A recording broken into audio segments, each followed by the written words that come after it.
it's Rebecca with Mercedes-Benz of Collierville, and today we're going to be doing a complete comprehensive review of the brand new 2020 GLB250.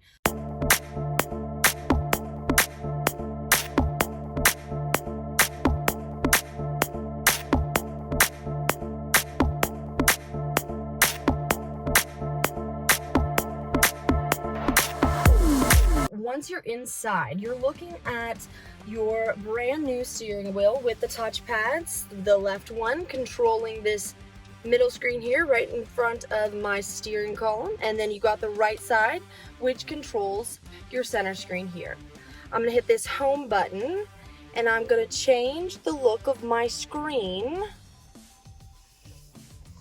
and show you that you can actually, everything that's pretty much phone, navigation, phone, radio, a lot of these features are actually accessible through both screens. They just have this created so that you don't have to avert your eyes while driving. But most people like to be on trip and miles per hour. Then I'm going to change, I'm going to swipe. And then I'm going to swipe over here and I'm going to change this. And then I'm going to swipe over here and change this. Now that's my assistance graphic screen. That's literally going to show me a computerized graphic of the vehicle in front of me and how far away they are. 100, 200, 300 feet. Then I also have my head-up display. Okay guys, so this is something that a lot of people ask me about, is how to put it into reverse, drive, park, neutral. And you can, if you watch this right here, you'll see that we're in park as of right now. And to adjust that is this little steering column right here. You can see the arrows, and that this button on the end of it is how you'll put it back into park. So as long as you have your foot on the brake, you can push it up for reverse, and your backup camera comes on, down for drive, and the button for park. And if you just want to be in neutral, you just barely push it and it'll knock into neutral. Bluetooth screen of your device, and look on your screen here, you'll see that phone. I'm just going to tap on that and press connect device. It'll start searching for it.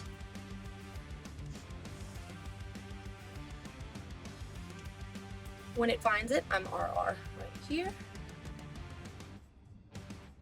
It's going to show up on the screen of my device, and I'm going to press pair and allow my contacts to go in so that anytime somebody calls me, it's going to automatically show up on the screen who's calling. And on my steering column over here, I can push this down for decline or up for answer. And if I want to make a phone call, I can push my voice control up and say call so-and-so, and it'll call them for me. And then now with the 2020s, this is how it's working. So once I get my phone Bluetoothed in and everything for phone calls, when I go over here on my middle screen into media, my phone from here on out is going to be by default automatically Bluetooth connected. So I can stream Pandora, Spotify, Apple Music, anything. Every time I go into media, automatically connected to me, so I don't ever have to worry about any hassle at all. There is 3 different ways to control this middle screen. The touchpad on your right side of your steering column, like I was telling you about before. You can see how that screen is moving as I'm just swiping my finger. And then you also have your touchpad here in the center, which moves the screen the exact same way. And then you can actually touch your screen now. Moving on to radio. So this is how you can switch in between those FM and AM bands, and 107.5 is one of my favorite stations. So I want to save that as a preset. I'll just tap on that right there. It saves it as a preset, and I can add up to 20 of them. The Lotus Flower. So this is the comfort. So this is going to give me my massages. So put your intensities on high and then press play. I'm going to turn it on for my videographer there so we can get a little massage while we're doing this as well, and you can get that started. Then you got seat comfort here, seat kinetics. Now this is going to slightly adjust your seat every 5 to 10 seconds to increase blood circulation and keep you awake during long road trips. And you can adjust your lumbar here by pressing that there, push it out like so. And then your side bolsters, which this is what cups you into the seat, kind of hugs you. And then you also have your reset button there. And then the fun stuff, of course, your ambient lighting. Of course, I want my brightness at 100% and color, multicolor animation, and red moon. This is the favorite color combination. Usually everybody wants it. It's going to adjust all of this undertone lighting. Now it's kind of bright outside, so it's harder to see it, but at nighttime, it literally looks like a spaceship in here, and it goes in between all those different color combinations. Vehicle info. Now, consumption is the first thing that pops up when you go into vehicle info. It shows you a graph of how you're consuming your miles per gallon. And then you've got this engine, which tells you your battery voltage and charge air pressure. And then you've got vehicle settings here, which is gonna, if I turn my steering wheel, it'll tell me what degree my wheel is turned at. Then you have a digital operator's manual because Benz is going paperless. This is that Me app, which adds, it's the Hey Mercedes feature. I'm cold. I'm setting the temperature on the driver's side to 69 degrees. Now, with the Hey Mercedes feature, she actually knows if the driver's speaking or if the passenger's speaking. So when you say I'm cold, she knows which one to turn up or turn down. You can say change my radio station, you can say what's the weather like, and all of this is directly pretty much controlled by this Mercedes Me Connect app. It's not just the Mercedes Me app, it's the Mercedes Me Connect app. And your dealer has to authorize your VIN number and create that customer profile for you. And it takes up to 48 hours for all the services to activate, but once they do activate, this is what you're going to be seeing on your screen. So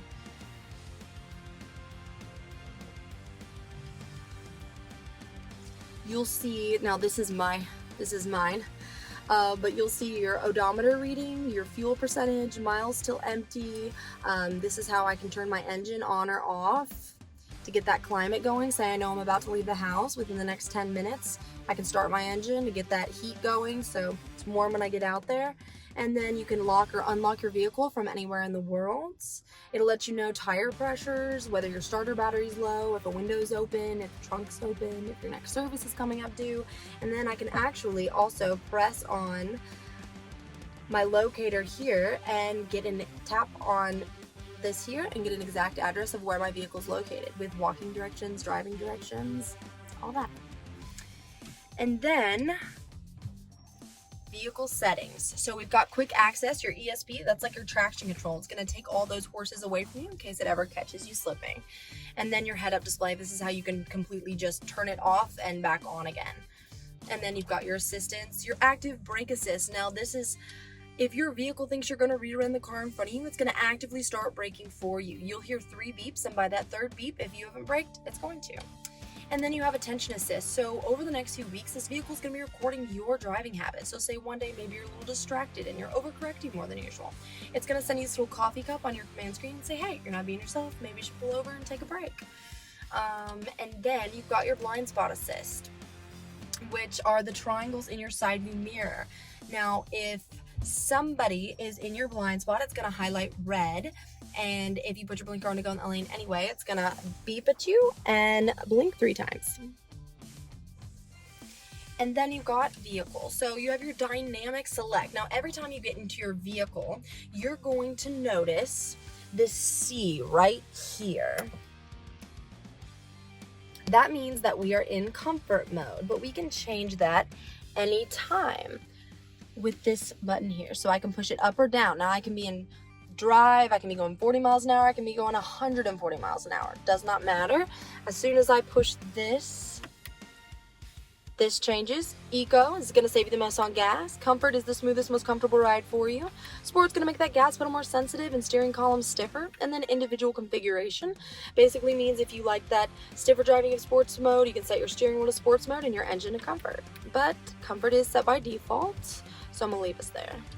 And then you've got auto seat adjustment, which I'm going to turn on that easy entry exit. So anytime I turn the vehicle off and open my door, my seat is automatically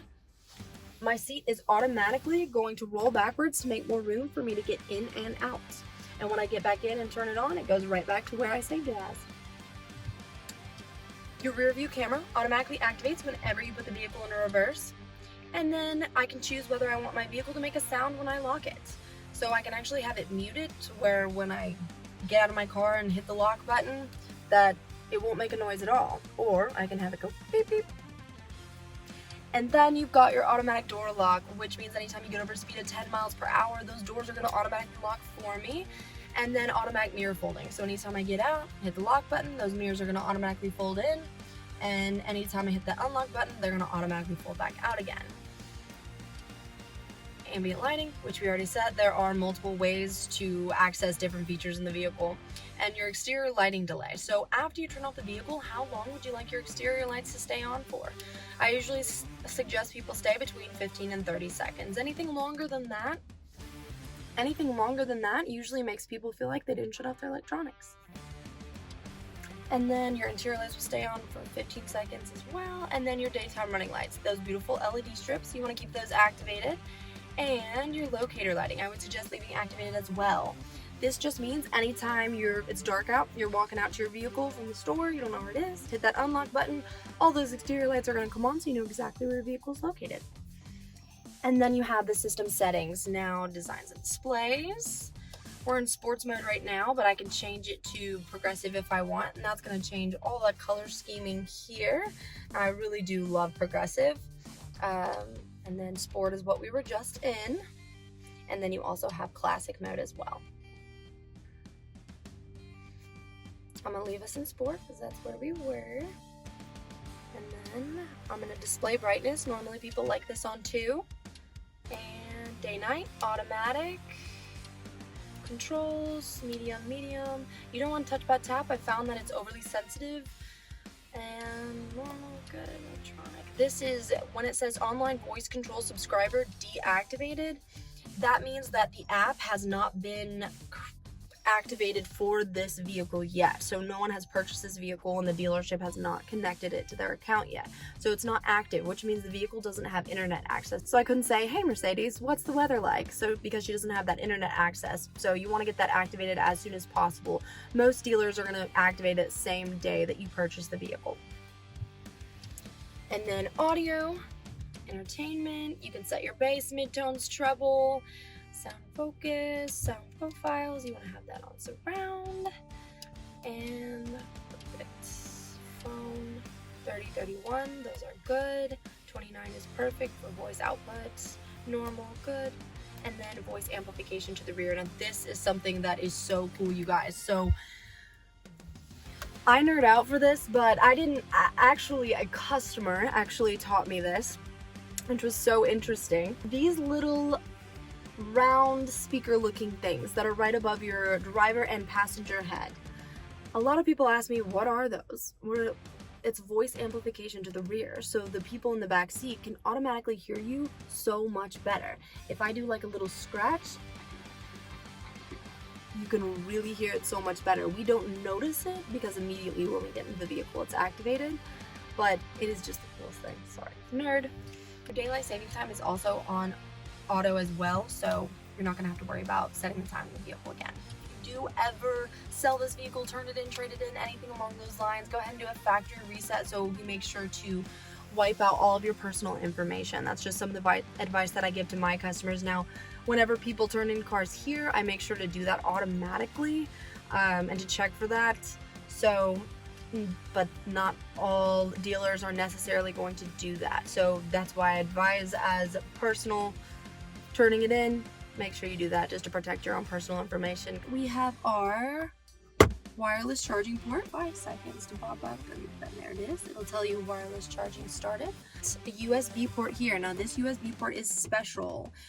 You'll need an adapter if you don't have an iPhone 11 Pro, but you'll plug your charger cord into this and then into the phone, and not only is it going to charge your phone, but it's going to completely change the face of your display screen to mirror your iPhone or Android.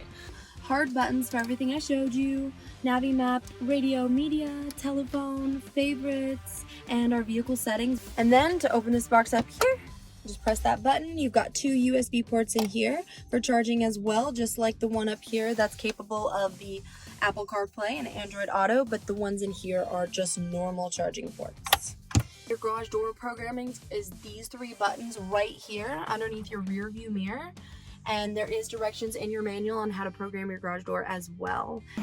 Thank you guys so much for watching. Make sure to like, share, and leave a comment below. Make sure to smash that subscribe button, and I will see you guys in the next video.